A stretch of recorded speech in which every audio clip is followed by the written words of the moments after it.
대장전 성공 전략입니다. 시장에 대해서 이야기들 풀어가보죠. 함정남 차장님 모셨습니다. 어서 오세요. 안녕하세요. 네, 차장님은 정말 언제나 반가운데 반갑지 않은 시장 흐름이 계속돼서 차장님에게 시장 질문을 계속 던지는 마음은 좀 무겁긴 합니다. 현재 시장 어떻게 판단하시는지, 또 내일 7일 오후 7시 탄핵 표결 관련 이슈도 있기 때문에 오늘 장에 대해서는 조금 다들 고민이 깊을 것 같거든요. 일단은 한국 개별적인 노이즈를 잠깐 내려놓고 이제 미국 증시를 본다면 이제 오늘 밤 말고 어제 우리가 증시가 느꼈었던 이슈들을 네. 잠깐 정리해 본다면 미국에서 고용 지표와 ISM 제조업 지수가 예상치보다 낮게 나왔고 이것이 12월 금리 인하의 확률을 확 높이면서 증시가 확 좋아졌었거든요.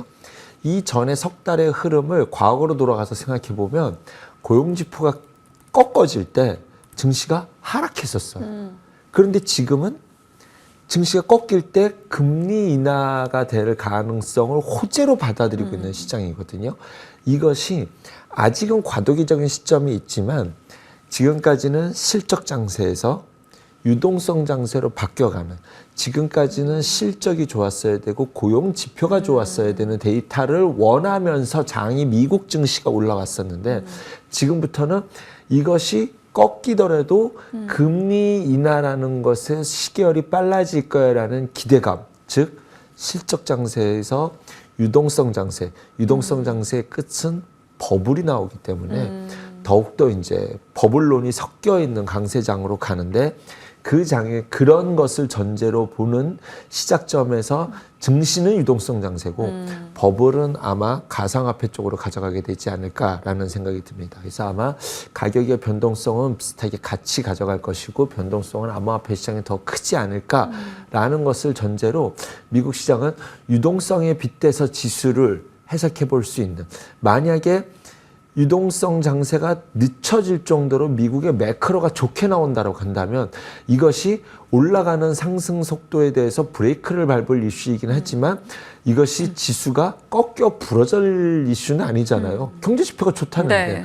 하지만 만약에 조금씩 우리가 예상하는 속도만큼의 정도의 조금 더디어가는 경기 지표들이 나온다고 한다면 오히려 금리 인하에 대한 기대감이 시장에 녹여지고 있는 시그널이 어저께 떴었다라는 점, 이것과 관련돼서 어젯밤에는 뭐 여러 가지 이슈들이 있겠지만 단기적 상승폭이 컸었다라는 점과 그 다음에 내년에는 금리 인하 속도가 빠를 것 같지 않아 라는 이야기들이 나오면서 미국 시장은 쉬어갈 만한 자리에서 쉬어갔었다라는 것이 글로벌 시장을 바라보는 저의 뷰인데 한국 시장은 조금 머리를 긁으면서 다시 한번 말씀을 드려봐야겠죠. 네.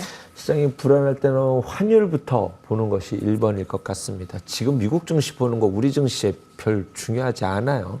이미 그랬지만 환율을 봤었을 때 일단은 하는 총재는 이렇게 얘기했습니다.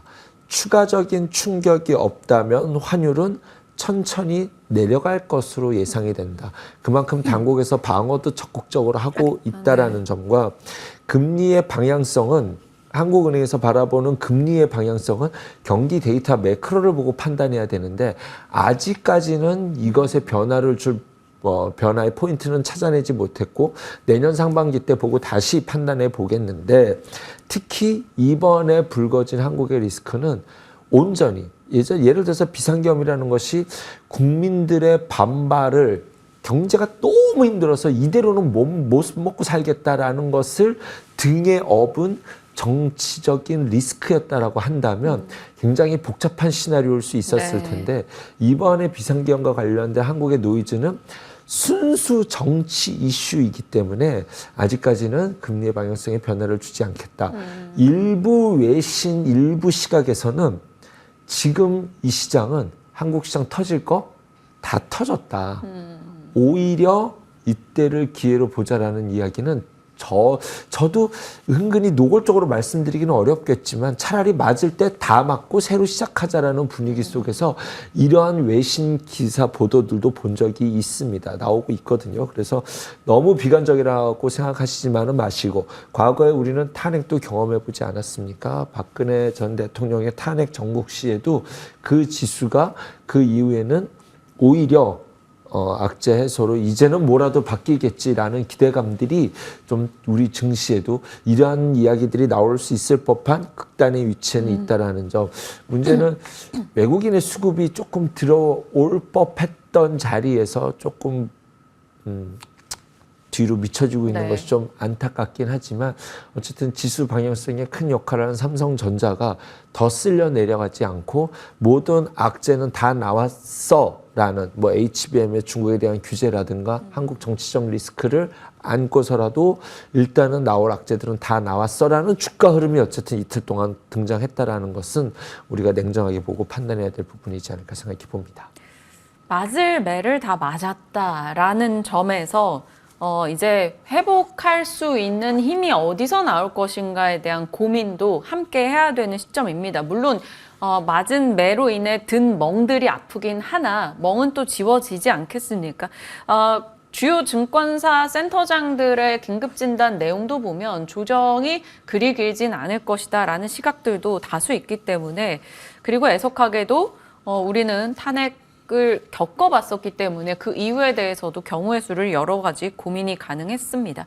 자, 이제 반도체 진영 좀 살펴볼게요. 미국에서 필반 1.8% 하락이었고요. 시누시스 급락 나왔고요. 그 전거래일은 반도체 최다 올랐다가 오늘 새벽은 또 좀 떨어졌습니다. 네. 오늘은 어떨까요? 삼성전자 하이닉스.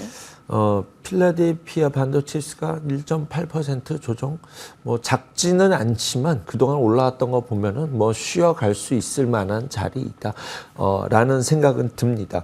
하지만 이제 우리 반도체는 좀 별도로 봐야 될 텐데요. 첫 번째로 다시 한번 말씀드리고 싶은 것은 요즘 우리들이 공부할 때 과거에는 증권사 리포트를 기준으로 공부했었는데 요즘 공부는 대부분 다 유튜브로 하시지 않습니까?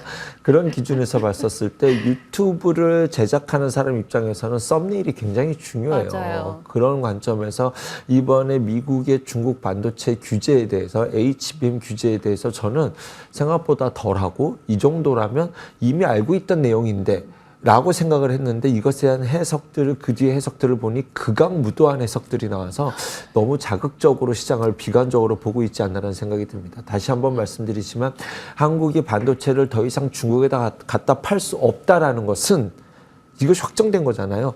이것은 지금부터 시작된 악재가 아니라 이것이 될 거라는 것 때문에 삼성전자가 맞았죠. 여기까지 빠져 있다라는 것을 잊으시면 안 됩니다. 이것이 이제 공표대사 시장에서 다 드러났기 때문에 오히려 지금부터 삼성전자가 반전 시그널을 만들게 되는 것이고, 미국에서 주가가 급등이 좋았던 것이 세일즈포스였는데 제가 팔란티어 말씀드리면서 다음 주에 세일즈포스 한번 말씀드리지 않았습니까? 인공지능 소프트웨어들의 주가들이 좋고 이 기업들이 실질적으로 실적이 좋다라는 것은 결국 데이터 센터에 대한 투자에 대한 정당성이 부여되는 것이고, 이것들이 결국 이 소프트웨어 종목들이, 그리고 인공지능의 활용도를 높여갈 수 있는 기업들의 성장세, 아마 유동성 장세에서는 여기가 주도주가 될 것 같은데, 이것이 결국 다시 한번 하드웨어의 주가를 자극시킬 수 있을 것이다.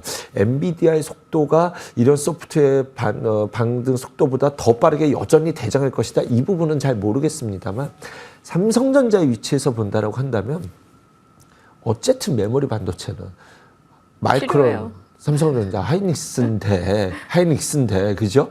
지금 글로벌 시장에서 미국의 반도체가 가는 것은 중국의 반도체 공장이 늘어나서 가는 것이 아니잖아요. 미국 기업들이 좋아지는 것이 않습니까? 그렇다고 한다면 한국도 그 안에서 지금은 악재란 악재만 계속 보였지만 데이터 센터 투자한다면 디램 가격도 상승할 수 있고 메모리 가격이 좋아질 수 있다라는 기저가 깔렸을 때 악재란 악재는 다 반영됐고, 이제는 조금 이 안에서 좀 바닥 눌리는 충분히 잡아갈 수 있다. 시그널도 주가의 흐름도 그렇게 등장하고 있다는 것을 전제로 좀 시장을 봐야 되지 않을까라는 생각이 듭니다. 네. 어저께 먼저 움직였던 것은 그럼에도 불구하고 우리는 다 알고 있습니다. 삼성전자가 지금까지는 HBM과 관련돼서 하이닉스가 다 갖고 있었지만 지금은 이 부분에 대해서 삼성전자가 내년부터는 이제는 본격적으로 납품이 되면서 시장에서 한 자리를 차지하게 될 텐데 그것과 관련돼서 과거처럼 높은 밸류를 줄 수 있지는 않지만 어쨌든 삼성전자가 어떤 실적 개선과 영업이익률을 높여갈 수 있는 과정 속에서 매력도는 HBM에 대한 공급일 것이고 이것과 관련된 종목은 이제는 제가 찍어드리지 않아도 반도체 소부장이 움직인다면 이것부터 움직일 것이다라는 말을 과거에도 한 3번 이상 말씀드렸던 것 같습니다. 어제 10% 이상 움직였던 종목들이 그 종목들이니 오로스테크? 그렇습니다. 그런 종목들이 조정 시에 매수를 하는 타점 포인트로 잡아가는 것이 1순위다라고 봅니다. 과거에도 이것과 관련된 종목들이 먼저 올라간 이후에 그 다음에 레거시 종목들이 올라갔었거든요. 그래서 지금은 이 종목들을 가장 앞단에다 두고 종목들은 계속 그래픽으로 나오고 있으니 이 종목들을 우선순위로 놓고 근데 이 종목들을 갖고 계신 분들이라고 한다면 대부분 30% 이상 손실 나신 분들이 많으실 텐데 삼성전자를 지난 시간에 말씀드렸던 것처럼 1차 매수라고 말씀드리지 않았습니까? 이 종목들은 지금 30% 이상 손실이 있으신 분들이라고 한다면 더 싸게 살 것을 따지지 마시고 오늘 좀 쉬어간다라는 박자에 저는 지금 물타기 전략을 들어가는 시점이라고 생각을 합니다. 이렇게까지 전략 주시는 분들이 있을까요? 저희 시간 탐정남 차장님도 그렇고 앞서 이성우 기사님도 그렇고 정말 세세하게 전략 주셔서 너무 큰 도움이 됩니다. 자, 정책주들 짤막하게 얘기할까요? 원전, 대왕고래, 뭐 금융주들 하락이 좀 컸는데 이들 어떻게 할까요? 금융주 12월에는 추격으로 매수하지 마시고 12월에는 가진 자들의 매도 영역이다라고 말씀을 드렸었는데 아휴 이걸 이렇게 빨리 네. 단기 급락폭이 너무 큽니다. 그리고 금융주는 외국인과 기관들의 포지션이 컸었던 섹터임의 만큼 단기 하락이 커서 여기서 계속적으로 팔아버리면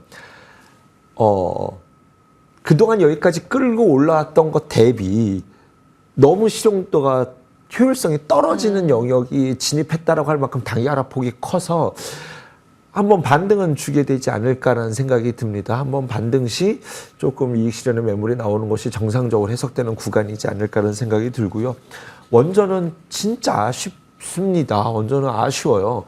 이것이 지금 글로벌 시장에서는 좋은 호재들의 뉴스가 나오고 있는데 정부 정책에 이런 한국만의 이런 걸로 얻어맞는다는 것이 아쉽지만 어쨌든 수급이 부러지고 차트가 망가지면 수급하는 데는 시간은 또 다시 한번 필요해질 것 같습니다만 글로벌로 호재가 나올 수 있을 것은 좀 차근차근 있어서 중장기적으로 본다면 조정을 매수로 볼 수도 있을 텐데 지금 뭐 우리 시장이 다 단타치고 싶지 중장기적으로 좋다라고 본다면 무슨 종목을 말 못하겠습니까? 그것이 안타깝다라고 느껴지고요.